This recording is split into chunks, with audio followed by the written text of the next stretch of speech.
બહુ મોટા માર્જિનથી જીતે અને કોઈ મોટો મેસેજ આપણે આપીએ તો જ બકે. અને એટલા માટે આપણે બધા ખૂબ જ મહેનત કરીએ છીએ. તમે સતત બધાએ જે રીતે આખું વાતાવરણ ઉભું કર્યું છે, જે રીતે વિસ્તારની અંદર ચર્ચાઓનો માહોલ ઉભો થયો, ગોપાલભાઈની વાત આપણે છેલ્લે સુધી પહોંચી જાય, લોકો સુધી પહોંચી જાય, એના માટેના જે આપણે પ્રયત્ન કર્યા છે, એ પ્રયત્ન આપણા માટે ખૂબ જ અત્યાર સુધીના સારા રહ્યા છે. આજે એમ સમજો કે 26મી માર્ચના રોજ ગોપાલભાઈનું ઉમેદવાર તરીકે નામ દિલ્હીથી આપણે ડિક્લેર કર્યું હતું. ત્યારે ભાઈઓ આ બાજુ જે ઉભા છે થોડા ચર્ચાઓ ન કરો પ્લીઝ, પડઘા પડે છે એટલે અવાજ નથી આવતો પ્લીઝ. ખરેખર ખબર છે એટલે કે આને હવે કોઈ બચાવે જ નથી ને. મને કે તમને ઓલી કાગડાની વાર્તા યાદ છે? મેં તો કઈ કાગડો હતો એને રાતે સપનું આવ્યું અને સપનામાં યમરાજ એમ હલકી સ્માઇલ આપી એટલે બિચારાને બીક લાગી કે હારો યમરાજ મારી આમ હશે જે મરવાનો છે બાજુ. તો એને આજુબાજુવાળા મિત્રોને પૂછ્યું કે ભાઈ કાલે સપનામાં મને યમરાજ આવ્યા અને મારે આમ હસતા હતા, મારે શું મતલબ કાઢવો? એટલે કે ભાઈ આવું હોય તો આવું મોત આવ્યું. એક કામ કરી કે તું આ વિસ્તારની જેટલા પણ મંદિરો છે, દરગાહો છે, જેટલા ગિરજાઘરો છે ત્યાં બધે દરેક જગ્યાએ જોડાય, ધજા ઉપર બેસી માથું ટેકી આવે. એટલે કાગડો કે પ્રશ્ન જે વાતનો છે, તકલીફ જે વાતની છે કે ચરક બાબા એ કોઈ ધજા બાકી નથી રાખી, અત્યારે કોઈ બચાવે એમ નથી. અત્યારે કોઈ બચાવે એમ નથી કે હવે જાવું તો જાવું ક્યાં? એટલે આ બાજુથી જયેશભાઈ ને ઓલી બાજુથી કૌશિકભાઈ ને ઓલી બાજુથી ફલાણા ને બધાને કામે લગાડી દીધા છે. પોતાનાથી બોલાય એવું કાંઈ નથી, ભાષણનો મુદ્દો નથી, શું બોલવું એ ખબર નથી. એટલે બીજા એમ કહે છે કે મને મંત્રી બનાવવા ચૂંટણીમાં કિરીટને જીતાડો, કોઈ એમ કહે છે કે આને જીતાડશો તો આમ થશે. એ માણસને જ નથી ખબર કે શું કરવું. ગોપાલભાઈ ઉપર અનાપ એમણે હુમલાઓ કરવાની કોશિશ કરી. આજે આખા ગુજરાતની અંદર જાણે છે કે ગુજરાતની અંદર એક નિર્ણય હોય કે જે સરકારની સામે લોકોના પ્રશ્ન માટે લડતો હોય, જેલમાં જતો હોય, તમામ યાતનાઓ ભોગવતો હોય તો એ માત્ર ને માત્ર ગોપાલ ઇટાલિયા છે. અને આપણે બધાએ આ વિસ્તારના લોકોએ ગોપાલ ઇટાલિયાની સારી કિંમત, સાચી કિંમત કરી છે. અને આજે કિંમત કરી છે એટલા માટે ગુજરાતની અંદર સત્તામાં બેઠેલી ભાજપને ડર છે. સાથીઓ, આપણે એવી લડાઈ લડીએ છીએ કે જેની અંદર આપણી પાસે સત્ય છે, આપણે સત્યની સાથે છીએ. અને આજે ભાજપના કાર્યકર્તાઓ કે અંદર એવું વાત કરે કે કમસે કમ 20,000ની લીડથી આપણે કદાચ હારી જશું, પણ મને એવું લાગે છે કે આ ગુંડો માણસ છે, કંઈક કરી લે. ભાજપના લોકોને એવી આશા છે કે છેલ્લા દિવસે કંઈક ગુંડાઈ કરીને જીતી જશે. આજથી સુધી આવું ક્યારેય જોયું નથી. આ સરકારોને હમણાં ગોપાલભાઈ કાલે સારી વાત કરી કે ભાઈ મને પૂછે છે કે આ માણસ કે રોડ બનાવી કે રસ્તા નહીં બનાવી કે હું આજે ગામની અંદર તલાટી મંત્રી કે રોડ ઉપર દેખાતા ન હોય એવા સમયની અંદર કેબિનેટ મંત્રીઓને રોડ ઉપર તમે રખડતા કરી દીધા હોય તો પછી હું એક રોડ ન બનાવી શકું? આજની તારીખે આખી કેબિનેટ જો રોડ ઉપર ફરી હોય તો ગોપાલભાઈ ઇટાલિયા ધારાસભ્ય બને તો શું ન થાય? તો આ સરકારની જે નશો છે, આ સરકારની જે મગજમાં ઘૂસેલી જે તાનાશાહી છે, એ અહંકારને ભાંગવા માટે આપણે આ લડાઈ લડવાની છે. અને તમામ લોકો તૈયાર છે. ભેસાણ તાલુકાના તમામ લોકો આ લડાઈ લડવા માટે તૈયાર છે. આપણે માઇક્રો પ્લાનિંગ હવેના દિવસોમાં કરવાનું છે. અને જો થોડું માઇક્રો પ્લાનિંગ કરી લીધું, દબાણોને આપણે સહન કરી લીધા, શરમના અત્યારે જો મેં જોયું ઘણા બધા મને વાતો કરી કે મનોજભાઈ હારા ભરા સગા આવ્યા હતા, મને ફરમાવતા હતા કે ભાઈ મેં તો પછી કે મને કહી દીધું પણ કે તારે ફરમાવી એમ કે હમણાં કઈ એક કામ કરે આ વખતે મૂકી દે, ગામની અંદર એક વખત તારા ગામમાં મને લીડ આપતા દે, મને જવાબદારી દીધી છે. મેં એમ કીધું તો પાછા તારા તમે મારી જતા આ સર્વે કરવા કોઈ વ્યવસ્થિત તમે મારી જતા તેથી તમે કોઈ આવવાની આજે તમે અમને મનાવવા આવ્યા છો, ફરમાવવા આવ્યા છો. આ વાત આખા ગોપાલ અને વિસાવદર તાલુકામાં ઘરે ઘરે લોકોને ખબર છે. એટલે પરિસ્થિતિ એ નિર્માણ થઈ કે આ વખતે મોટા માર્જિનથી ગોપાલભાઈ જીતવાના છે, પણ આપણે રેમમાં રહેવાનું નથી. આપણે જૂથ છોડવાનું નથી. આપણે આપણા ગામની અંદર મારો ઓછો કરવાનું નથી. આપણે એવું નથી માનવાનું કે અંદર ખાને આવીશું, અંદર ખાને કઈ હાલતું એવું નથી. જે હાલે છે એ બહાર હાલે, જે હાલે છે દેખાય, જે હાલે છે લોકોની ચર્ચામાં હોય, આપણો વિઝિબિલિટી હોય, આપણા પેડ લાગ્યા હોય, આપણા ઝંડા લાગ્યા હોય, જ્યાં જો ત્યાં ભાજપને પાછું લેવું પડે એવું વાતાવરણ થાય તો જ આપણે સારી રીતે જીતીએ. નહીતર આ લોકો પાસે બધી જ નાગાઈ કરવાનો રસ્તાઓ છે. તો એવા સમયમાં આપણી પાસે હવે પછીનો જે સમય છે એને આપણે વ્યવસ્થિત બારીકાઈથી પ્લાનિંગ કરવાનું છે. અત્યાર સુધી આપણે જો 2 મહિના થઈ ગયા ડિક્લેર કર્યા, એના ડિક્લેર કર્યા પછી 158 ગામની અંદર આપણે વિઝિટો કરી લીધી. ત્યારે ચૂંટણી ડિક્લેર થઈ, આપણા નસીબ જો આખા ગામની તમામ ગામોની મુલાકાતો ગોપાલભાઈએ પૂરી કરી અને આપણને એમ લાગતું હતું કે હજી ચૂંટણી કેમ ન આવી, તે દિવસે જ ચૂંટણી આવી. આપણું બધું પ્રવાસ પૂરો થયો. હરીશભાઈ અને કિશોરભાઈ મને કે આપણે કોઈ ગામ બાકી નથી, આપણે તો કરી દીધું બધું, હવે કેમ કરશું? કીધું આ રીતે કરીએ પ્લાનિંગ, હવે પાછો નવો કંઈક રસ્તો અપનાવી, ત્યાં ચૂંટણી આવી ગઈ એટલે હવે પાછો આપણે આપણો ટૂર ચાલુ કરી દીધો. તો વિશેષમાં આપણે જ્યારથી ચૂંટણી ડિક્લેર થઈ ત્યારથી ગામે ગામ એક મુલાકાત થઈ. દરેક ગામની અંદર તમારા બધાની મહેનતથી એક મજબૂત બૂથ સમિતિઓ બની. ભાજપનું કહેવાય કે સૌથી મોટું હથિયાર જે છે એનું સંગઠન છે. હું એવું કહું છું કે આજે ગોપાલભાઈનું સૌથી મોટું હથિયાર હોય તો વિસાવદર ભેસાણની અંદર આમ આદમી પાર્ટીના જે ગ્રાઉન્ડના કાર્યકર્તાઓ છે એ ભાજપના એક એક કાર્યકર્તા કરતા 1000 ગણા મજબૂત છે. આપણે જે બુથ સંગઠન બનાવ્યું છે એ બુથ સંગઠન સૌથી મજબૂત છે. હવે આપણે રસુ આપણી સાથે ટીમોને જોડે આપણા ગામના અન્ય લોકોને એક એક પેજની જવાબદારી આપવાની છે. આ પેજ ઉપર આપણે એક વ્યક્તિને મળવાનું છે, ચા પીવાનું છે અને આપણે મતદાર યાદીના એક પેજ પરથી આપણને મત મળે એના માટે આપણે પ્રયત્ન કરવાના છે. તો સાથીઓ, ચૂંટણી ડિક્લેર થઈ પછી ગોપાલભાઈએ ફરીથી પોતાનો ટૂર પ્રવાસ ફરીથી એમને જે રૂટ હતો એ પ્રમાણે એમને ચાલુ કરી દીધો. અને આજે પણ આપણા જે ગામો છે એક પછી તાલુકા પંચાયત, જિલ્લા પંચાયતના વાઇઝ આપણે દિવસો લઈ અને આપણે આ પ્રયાસો કરીએ છીએ. સાથે સાથે તમે જોયું હશે કે આપણી જે સેન્ટ્રલ ટીમના સાથીઓ છે અને આપણી જે પ્રદેશના ગુજરાતના અન્ય સાથીઓ છે બધાએ મળી અને આપણે દરેક બૂથ ઉપર બૂથ સંવાદ કરવાનું કામ કર્યું છે. શરૂમાં આપણને એમ લાગતું હતું કે આ થોડું મહેનત વાળું કામ છે. શરૂમાં આપણને એમ લાગતું હતું કે આ બૂથ સંવાદ વાળા કાયમ ફોન કરે છે, કાયમ ઉઘરાણી કરે છે, હારા ખેતર મત જવા દેતા. પણ આજે જ્યારે આપણે અહીંયા બેઠા છીએ ત્યારે 294 બૂથમાંથી 270 બૂથ સુધી આપણે જેમ તમે જનસંવાદ કાર્યક્રમ તમારા બૂથમાં કર્યો એવી જ રીતે આખી વિધાનસભામાં 270 બૂથ સુધી આપણે આ જનસંવાદનો કાર્યક્રમ કર્યો છે. હું ધન્યવાદ આપું છું સાથીઓને. હું ધન્યવાદ આપું કે એ લોકોએ ઘરે આપણને એવું લાગે કે આપણે ઘણો સમય છતાં આપણે કાર્યક્રમો કર્યા. આજે તમે જુઓ કે આપણી જે મહેનત છે એ મહેનતને ભાજપ પહોંચી વળે એમ નથી. આજે એવી તાકાત નથી કે એનો ઉમેદવાર જે છે એ વ્યક્તિ સુધી, લોકો સુધી નાની નાની મિટિંગો કરીને જાય. એટલે મોટા મોટા નેતાઓ, મોટા મોટા ભાષણો, વેપારીઓના સંગઠનો અને અલગ અલગ તમામ પ્રકારના લોકોને બોલાવી અને ગોપાલભાઈના વિરુદ્ધમાં ભાષણો કરવાનું ચાલુ કર્યું છે. જનતા પાસે જવા માટે એમની પાસે કશું નથી. આપણે જોયું વાંદરવડમાં શું થયું, ગળતની અંદર આપણે જોયું શું થયું. આજે એ લોકોએ તમામ આવા પ્રયાસ જે પણ પ્રવાસો હતા એમાં ભેગી પોલીસ રાખવાનું કામ કર્યું છે. પેલા આર્મી અને પોલીસ જાય, કોઈ વાતાવરણ ચાલે પડે પછી ફાઈ જાય, પછી પાછળ દે.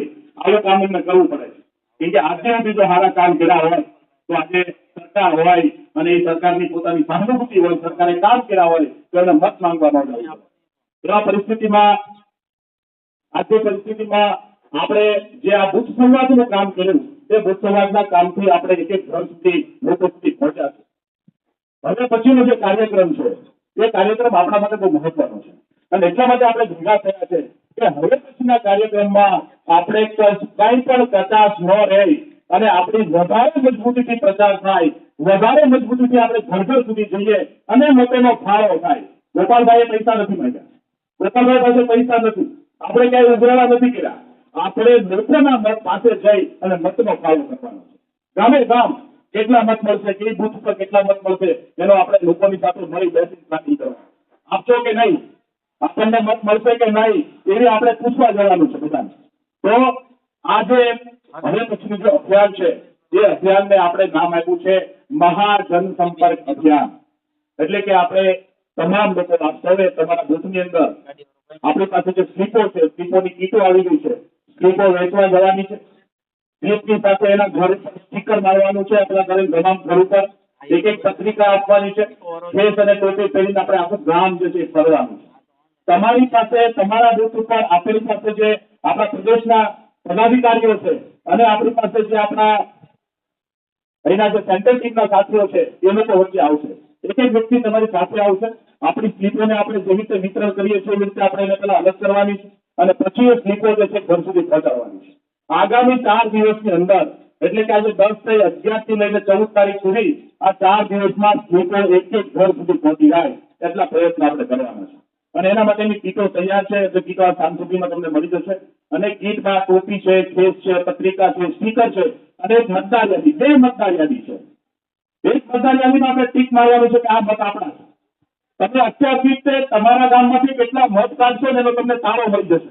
આપણે ટીક મારી મતદાર યાદી ખોલતા જઈએ એટલે આપણને ખબર પડે કે આ તો આપણને આપશે, આને હું મળી આવીશ, આ તો કરી દેશે, આ વાંધો નહીં, આ ભાજપ વાળો છે, આ તો હારો. મળવાનું એને છે, પણ એમ લાગવાનું કે આ કદાચ ન્યાય આપે. તો આપણે આપણા મતોને પેલા જો આપણે એમ કહીએ ને મતો હારવાના છે, તો મતો હારવા માટે પેલા મતોની કેટલા છે એ તો ગણવા પડે ને. આપણા ખેતરમાં કેટલી માંગણી ખબર પડે તો તેવું વાહન કરવું ખબર પડે, ટ્રેક્ટર લઈ જાવ, ગાડું લઈ જાવ, નથી જવું. તો આપણા ગામમાં જેટલા મતો છે, આપણા બુથ ઉપર જે મતો છે એ મતોની પહેલા આપણે માપણી કરવાની છે, મેપિંગ કહેવાય, એને ઠીક કરવાના છે. બીજી મતદાર યાદી તમને આને ભેગી આપીએ છે. આપણે બધા ભેગા થઈને અત્યારે દરેક ગામમાં મોટી ટીમો છે, આપણે મોટી સમિતિઓ બનાવી છે દરેક ગામમાં. એ જે મોટી સમિતિ બનાવી છે એ મોટી સમિતિમાં એક એક વ્યક્તિને આપણે એક એક 2-2 પેજ આપવાના. સમજી લો 10 જણા છે અને 50 પેજ છે, તો આપણે 5-5 પેજ વેચી દેવાના છે. આ 5-5 પેજ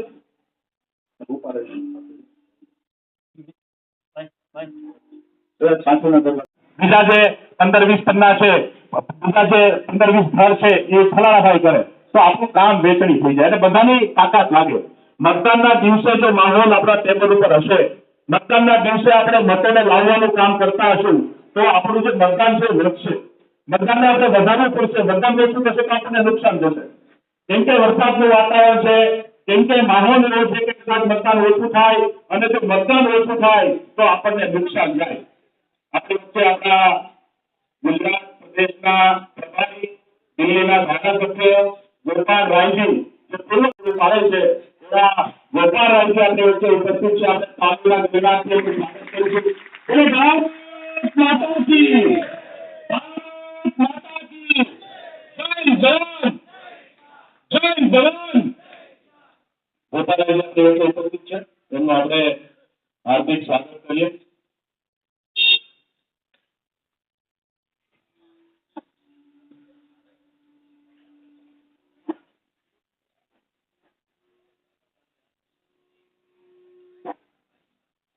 તો આપણે ઘણા સમયથી બેઠા છીએ, હજી આપણે ગોપાલજીને પણ સાંભળવાના છે. એમનો ખૂબ અનુભવ છે. ચૂંટણીની અંદર આજ સુધી એમણે અનેક ચૂંટણીઓ લડ્યા છે અને ચૂંટણીઓનું માઇક્રો પ્લાનિંગ આજે તમે જનસંવાદ આપણે દરેક બુથ ઉપર કર્યો છે, એનું માઇક્રો પ્લાનિંગ પણ એમણે કરીને આપણને દીધું છે. અને ખૂબ સારી રીતે તમામ મિત્રોને ખાસ વિનંતી કરીશ કે થોડી વાર બેસજો. આપણે આમ તેમ ફરીશું તો સાંભળવામાં આપણને તકલીફ પડશે. આપણે જે ભેગા થયા છીએ એનો કોઈ મતલબ નથી. તો એક વખત આ બધા સાથે ને કહીશ કે આપણે આવીને બેસી જઈએ. ત્યાં પણ જે બધા છે બધા ભાઈ દિનેશભાઈ થોડી કદાચ બેસાડો, આવી જાઓ બધા, આવી જાઓ. આપણે થોડુંક કામની વાત કરવા માટે ભેગા થયા છે, ભાષણબાજી કરવા નથી ભેગા થયા. અને આગળ કેવી રીતે કેવું કામ કરવું એના માટે આપણે બધા આવ્યા ભેગા વચ્ચે આ સભા રાખી છે. તો આપણા બધા જ ગામના કાર્યકર્તાઓએ મોટી સંખ્યામાં લોકોને ત્યાં ભેગા કરવાના છે.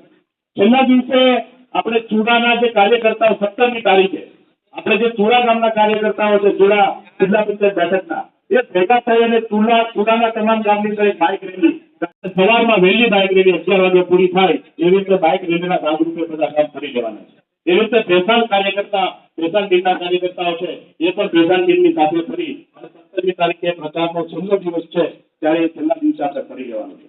અને પછી 18મી તારીખે આપણે આપણા ગામના અલગ અલગ વિસ્તારોમાં નાની નાની મિટિંગો કરી અને આપણે ચા પાણીથી અને આપણા જે મતો છે એ મતો વ્યવસ્થિત રીતે નીંદ આપીએ. हाँ जी, कितने लोग सोने का समय हो गया? हाँ,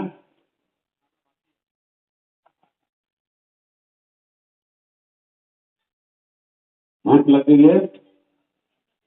हाँ, तो मीटिंग खत्म कर दे या थोड़ी देर बातचीत करें अभी? हाँ, कितने देर चलने देने का है अभी? 2 घंटा?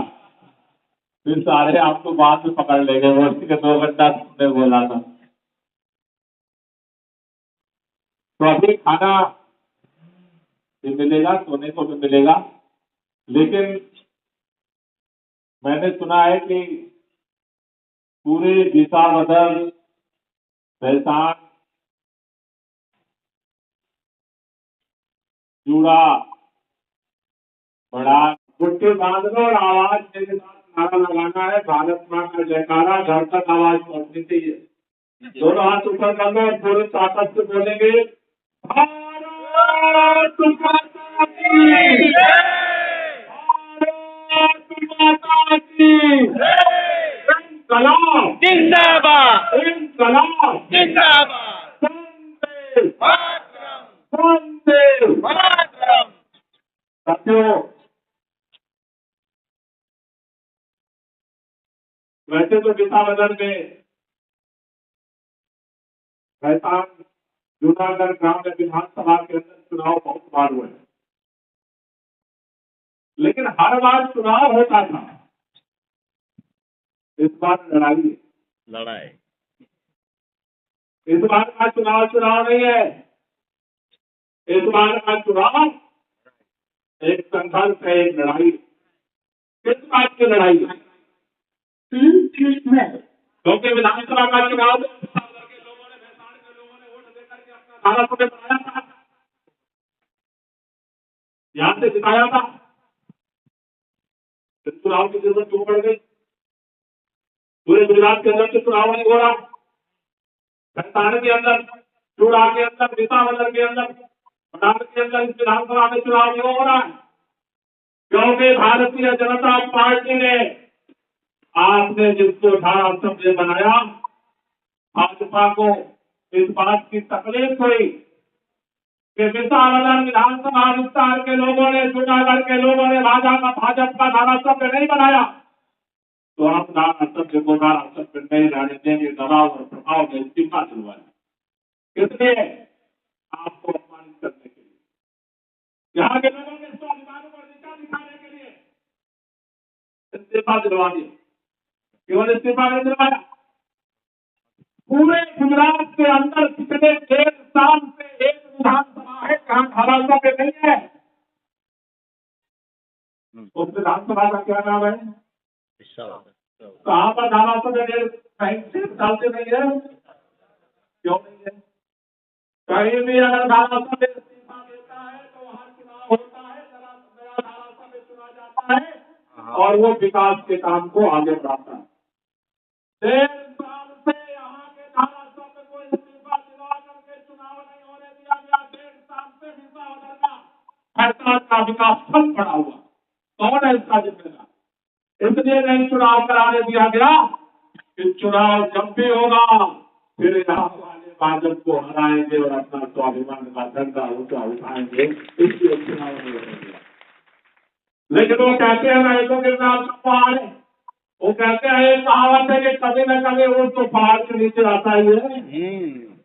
तब तक चुनाव टाल के, चुनाव तो होना था 1 महीने टाला, 2 महीने टाला, 3 महीने टाला, 1 साल टाला, लेकिन चुनाव तो होना था और चुनाव होने के लिए आ गए।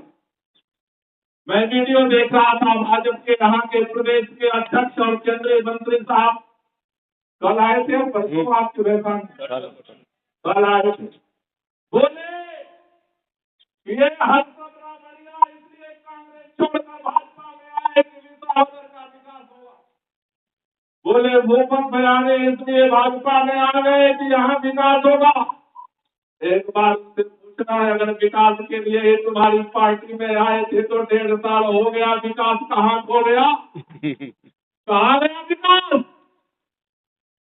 सारे रोड रस्ते इतने टूटे पड़े हैं, ये भरोसा ही नहीं होता है कि रोड में गड्ढा है और गड्ढे में रोड बनी हुई है। अभी मैं देख रहा हूँ जगह जगह काली काली वो लगा रहे हैं चक्की, क्या बोलते हैं उसे आप लोग? ठिकड़ा ये भाजपा के नेता कह रहे हैं हमारा धारासभ्य बना दो, हम विकास करेंगे, काम करेंगे। अरे हर्षद लवड़िया को ले लिया, काम रोक दिया, भूपत बयानी को ले लिया, काम रोक दिया, आज तो काम हो रहा है। इसलिए कि गोपाल इटालिया या विसावदर के चुनाव लड़ना, वो तो धारासभ्य तो नहीं है, लेकिन इतिहास में पहली बार जिस दिन गोपाल इटालिया का विसावदर से उम्मीदवार मुख्यमंत्री भागा भागा दूसरा बदल रहा है। आया नहीं आया? इसके पहले कभी आया क्या? रोड रास्ते खुद रहे हैं, मैं देख रहा था रास्ते में अभी आ रहा हूँ, गिर तक पड़ रहा है। अरे गोपाल इटालिया जो बिना धारासभ्य बने मुख्यमंत्री को यहाँ ला सकता है, सारे अधिकारियों को ला सकता है, भाजपा के सारे नेताओं को गले गले चौराहे पर रोड रास्ते पर भगा सकता है। जीतने के बाद वो क्या कर सकता है, इसका एक बार अंदाजा लगाना। वो है, उसका नाम है गोपाल इटालिया।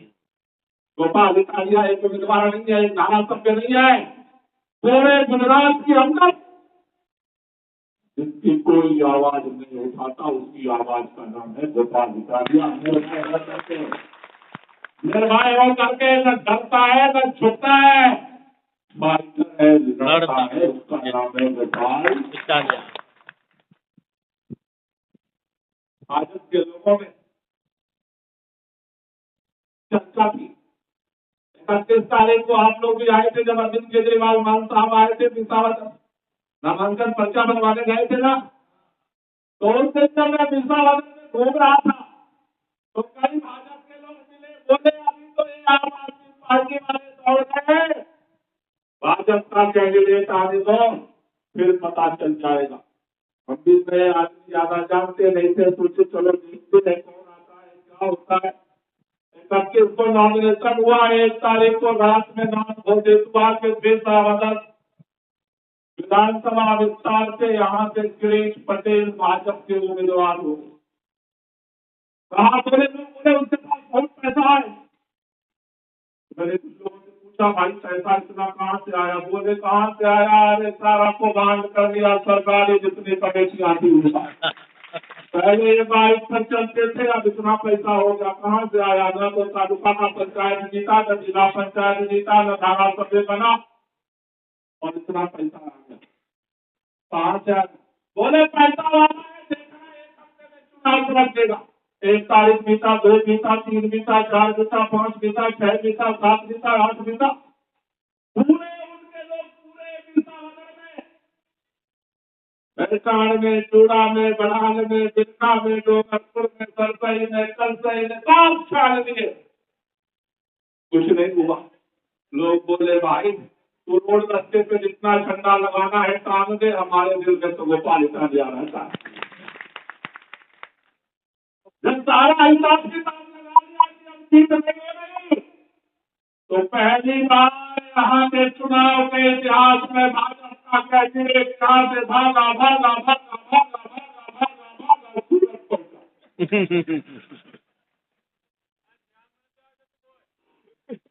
सूरत गया, बोला पिशावर वाले तो नहीं हमें जिता रहे हैं, तुम्हारा हाथ जोड़ता हूँ, तुम्हें लोग चल के मुझे जिता दो। सूरत वालों ने कहा तुम तो आ जाए, गोपाल इटालिया तो पहले से ही सूरत वालों ने बोल दिया। तो फिर अब वहां से क्या किया?